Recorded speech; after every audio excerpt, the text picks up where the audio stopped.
दोस्तों, आज हम आपको एक ऐसा रहस्य बताने जा रहे हैं जिसे सुनकर आप चौंक जाएंगे, हैरान रह जाएंगे। जिसे सुनकर एक तरफ आपको यह विश्वास दृढ़ होगा कि भगवान तो सचमुच एक है, और वहीं दूसरी तरफ हम सबको बांटने वाली विभिन्न धर्मों की रूढ़िवादी आपसी दीवार भी आपको परत दर परत उखड़ती और गिरती नजर आएगी।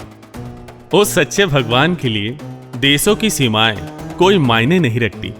हम सब जीव उस परमपिता के बच्चे हैं तथा हमारे कल्याण के लिए वह परमात्मा जगह जगह अलग अलग रूपों में प्रकट होकर हमें सत्य ज्ञान बतलाता है, हमें जागरूक करता है।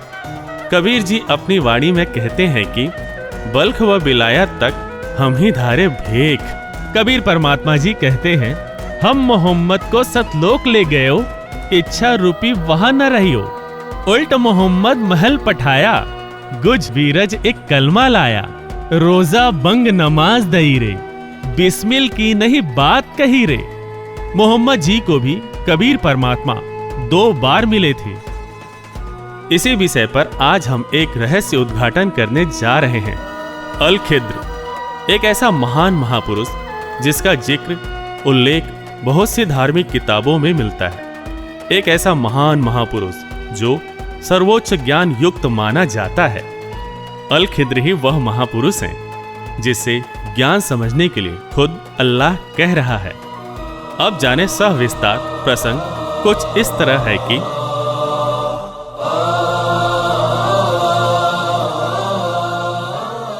एक बार किसी ने हजरत मूसा जी से पूछा कि इस दुनिया में सबसे ज्यादा इल्म किसके पास है। इसके जवाब में मूसा जी ने बड़े गर्व से कहा, मेरे पास। मूसा जी का यह जवाब अल्लाह को पसंद नहीं आया, जिस कारण अल्लाह ने मूसा जी को कहा कि जो ज्ञान तुझे प्राप्त है वो अल-खिद्र के ज्ञान के सामने कुछ भी नहीं है। कुछ भी नहीं मतलब साफ है, अल-खिद्र का ज्ञान सर्वोपरि है। उसके ज्ञान की महानता को कुरान शरीफ का ज्ञान दाता, बाइबल का ज्ञान दाता खुद स्वीकार कर रहा है। ये बात पवित्र गीता जी से भी मेल खाती है, जिसमें गीता ज्ञान देने वाला अध्याय 4 के श्लोक 34 में कहता है कि संपूर्ण आध्यात्मिक ज्ञान किसी तत्वदर्शी संत के पास है, उससे जाकर पूछो। मूसा जी अल-खिद्र के पास जाते हैं, लेकिन वो अल-खिद्र पर विश्वास नहीं कर पाते। इस कारण उन्हें अल-खिद्र से अद्भुत ज्ञान की प्राप्ति नहीं हो पाती। स्पष्ट हुआ कि अल-खिद्र का ज्ञान सर्वश्रेष्ठ है। कबीर जी के ज्ञान के बारे में भी यही कहा गया है कि और ज्ञान मंडलीक सब चकवे ज्ञान कबीर। अल-खिद्र का वर्णन 55 हदीसों में भी मिलता है, और यह भी वर्णन है कि अल-खिद्र मोहम्मद जी को उनके जीवन काल में 2 बार मिले। एक बार मोहम्मद जी के जवानी काल में व दोबारा मोहम्मद जी के बुढ़ापे में। लेकिन विशेष गौर फरमाने वाली बात यह है कि तब अल-खिद्र की उम्र जरा भी नहीं बदली। ऐसा ही कुछ वर्णन कबीर जी ने अपनी वाणी में दिया है कि जब गोरखनाथ ने वार्ता कर कबीर जी से उनकी उम्र पूछी थी, तब कबीर जी का जवाब था कि गोरखनाथ जी, 7 करोड़ तेरे शंभू मर गए, मेरी एक नहीं पलैया। क्योंकि पूर्ण परमात्मा अविनाशी है, उसके जीवन का एक भी पल कभी कम नहीं होता।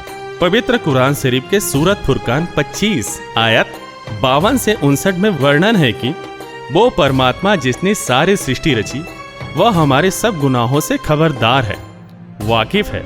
ऐसा लिखित सबूत अल-खिद्र के उस प्रसंग से मिलता है जिसमें अली को कहा गया है कि अली, मैं तुझे ऐसा मंत्र दूंगा जो असंख्य पापों का नाश कर देगा। वेदों में भी यही वर्णन है कि केवल कबीर परमात्मा ही पाप नाशक है, सभी पाप कर्मों को काट सकता है। यह वही अली है जिसने बदर के युद्ध में विजय प्राप्ति के लिए अल-खिद्र से आशीर्वाद प्राप्त किया था, क्योंकि अल-खिद्र हमेशा धर्मनिष्ठ लोगों की मदद किया करता है। अल-खिद्र ही अविनाशी कबीर परमात्मा है।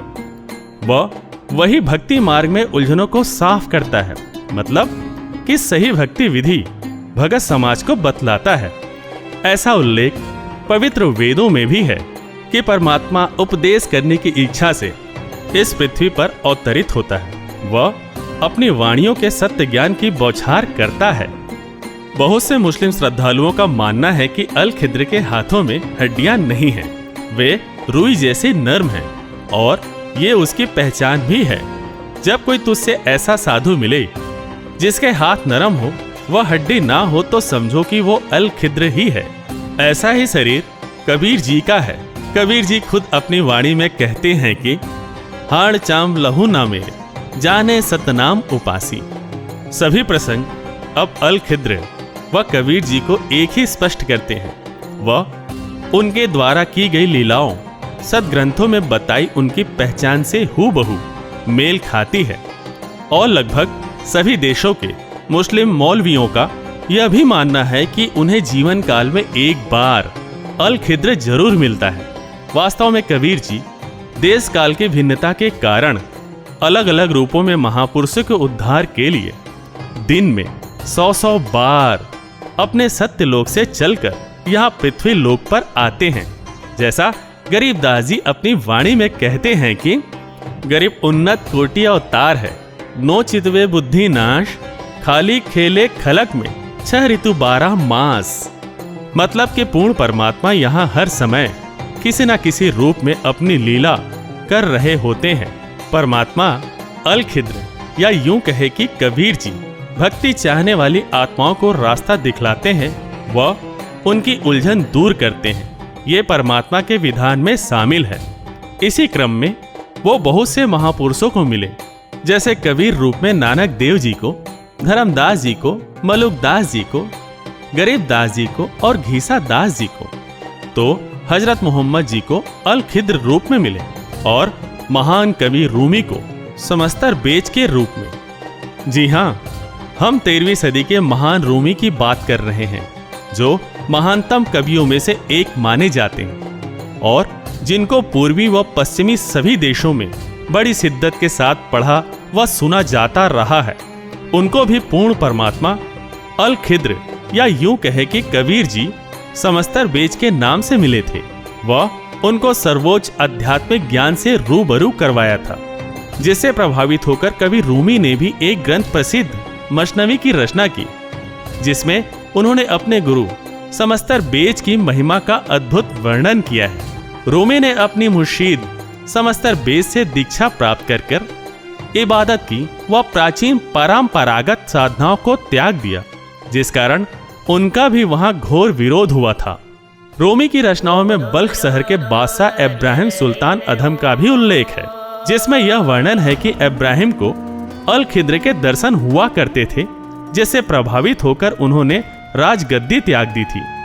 यहाँ इब्राहिम सुल्तान के प्रसंग में तो यह तो बिल्कुल स्पष्ट हो जाएगा कि अल खिद्र ही कबीर जी हैं। संत गरीबदास जी, जिनको कबीर परमेश्वर जी मिले थे, उन्होंने भी अपनी वाणियों में इब्राहिम सुल्तान अधम जी का उल्लेख किया है और बताया उनको कबीर जी मिले थे। गरीबदास जी महाराज अपनी वाणी में कहते हैं, हम सुल्तानी नानक तारे दादू को उपदेश दिया, जात जुलाहा भेद न पाया, काशी माहे कबीर हुआ। वास्तव में जिस महापुरुष की रूमी ने अल खिद्र समस्तर बेच के नाम से महिमा गाई है, उसी की संत गरीबदास जी ने भी कबीर नाम से महिमा गाई है, क्योंकि है तो दोनों एक ही।